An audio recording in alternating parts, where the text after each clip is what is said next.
There are a number of companies now who I think have realised that it's not necessarily their own operations that have the biggest impact, but it's everything in their supply chain. We have learned that sustainability is a team sport. It's not something companies do by themselves. So if we take the example of Walmart, the big innovations they've managed to do are related to managing the whole supply chain, how they work with their suppliers, how they link it to their customers. And Walmart's done lots of really interesting things. Next year it announced a plan to reduce the use of fertiliser by 30% out to 2020. And Walmart has such a large supply chain that this actually impacts, potentially up to 5% of all crop production land in the States.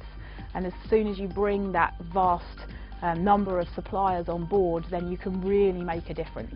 Companies in resource-intensive industries have had to make the biggest moves. Looking into the next 5 years, I think we'll see more consumer-related companies making big moves.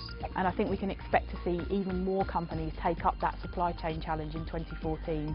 Sustainability isn't necessarily always about, being green or having a good brand. Literally what it means, it's about sustaining and enduring for the long term. A lot of the leaders that we see in this space, Dow being one, Johnson & Johnson being another, these are names that have been around for a long time and will continue to endure for generations because they are helping us to solve some of the big sustainability challenges, not just through the way they operate their company, but more importantly through the products and services that they provide. I would say 3 things about sustainability. The first one is, it's an area of what I would call frustrated ambitions.